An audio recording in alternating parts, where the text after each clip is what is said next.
कितने लोग, बहुत से लोग गंगा जल को जल मानते हैं। हमने बहुत से लोगों को सुना है कि गंगा जल को जल मानते हैं। बताओ, क्या गंगा का जल जल है? जल नहीं है। बहुत से लोग बड़ के वृक्ष को भी वृक्ष मानते हैं। यह बड़ का वृक्ष भी वृक्ष नहीं है।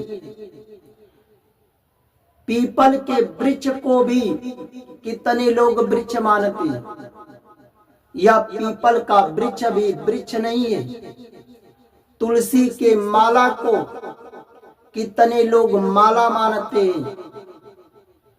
यह तुलसी की माला भी माला नहीं है। रुद्राक्ष के माला को लोग माला मानते हैं। रुद्राक्ष की माला भी यह माला नहीं है। यह भगवान नारायण के सब भगवान नारायण के श्रेष्ठ शरीर है। इसलिए यह नारायण का शरीर मानो।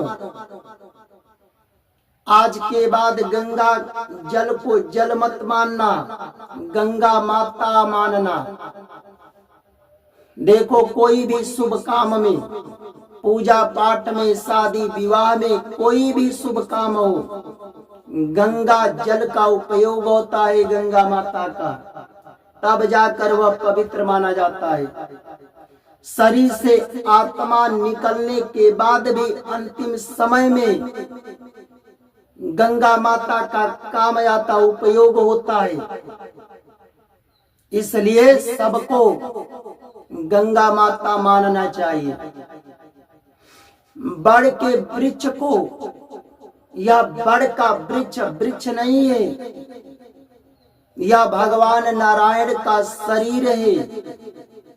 जैसे मंदिरों में जाकर भगवान राम का, कृष्ण का, शिव जी का पूजन करते हो, माता सीता का, पार्वती का, राधे जी का, माता दुर्गा जी का माता मान करके पूजन करते हो, उसी तरह यह बड़ का वृक्ष भी पूजनीय है।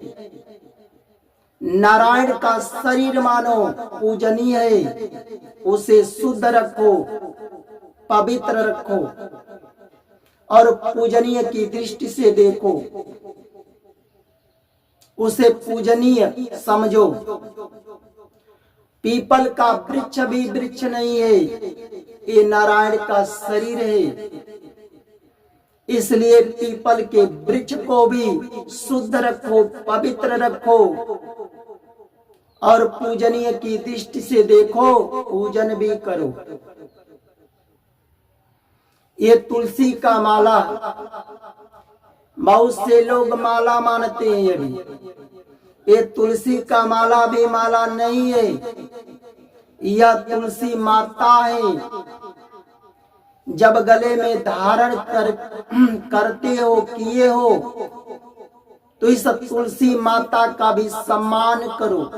इसे पवित्र रखो, इसे शुद्ध रखो। कैसे रखोगे? जब से धारण किए हो उससे पहले अगर किसी की निंदा किए हो, कमी निकालने हो, तो जब से धारण किए हो तब से सम्मान करो। किसी का कमी नहीं निकालना है, किसी की निंदा नहीं करना है, किसी के गुणों में दोष नहीं निकालना है। और जो संत महात्मा बताए हैं, उनके वचनों पर विश्वास करो। संत महात्माओं का सम्मान करना सीखो और सम्मान करो। अपने शरीर में कोई भी अपवित्र वस्त्र नहीं धारण करना चाहिए और अपवित्र भोजन नहीं करना चाहिए, शुद्ध भोजन करना चाहिए। कभी भी अपवित्र भोजन, मछली मांस नहीं खाना चाहिए। गुल गुटखा, सिगरेट, दारू, भांग का सेवन नहीं करना चाहिए, पीना नहीं करना चाहिए। अगर तुलसी का माला धारण करके अपवित्र भोजन करोगे, मांस मछली खाओगे, बीड़ी सिगरेट दारू गांजा पियोगे, तो तुलसी माता का अपमान होगा, दोष चढ़ेगा, पाप लगेगा। इसलिए तुलसी माता धारण किए हो तो पवित्र भोजन करो, इनका सम्मान करो, पवित्र रखो, शुद्ध रखो। ये रुद्राक्ष का माला भी माला नहीं है, वह नारायण का शरीर है, उसे शुद्ध रखो, पवित्र रखो।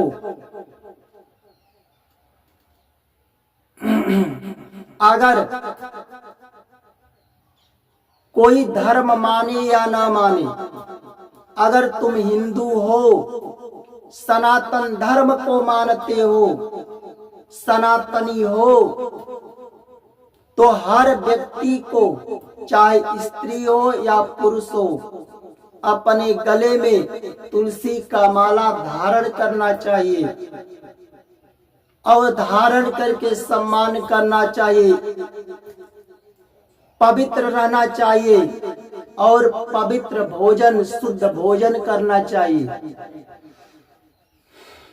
अंत समय तक अगर शरीर छूटने के बाद भी, शरीर से आत्मा छूटने के बाद भी अपने शरीर से तुलसी का माला नहीं निकालना चाहिए, परिवार वालों से बता देना चाहिए।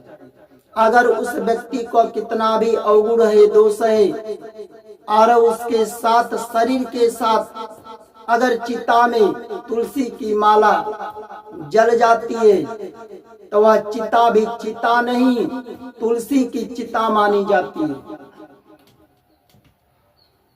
तुलसी की चिता मानी जाती है। तो कम से कम तुलसी का माला गला में धारण करो और पवित्र रखो। और हर व्यक्ति को, अगर सनातन धर्म को मानते हो, सनातनी हो, तो अपने ललाट पर चंदन तिलक जरूर लगाना चाहिए, सुबह से शाम तक रखना चाहिए। अगर हम धर्म का बात बताएं, अच्छा लगता है। बताओ कितने लोग माता तुलसी को तुलसी मानते हो, माता ये तुलसी को माता मानते हो, सब लोग मानते हो तो हाथ ऊपर करो और जयकार भी लगाओ। बोलो तुलसी माता की जय, तुलसी माता की जय।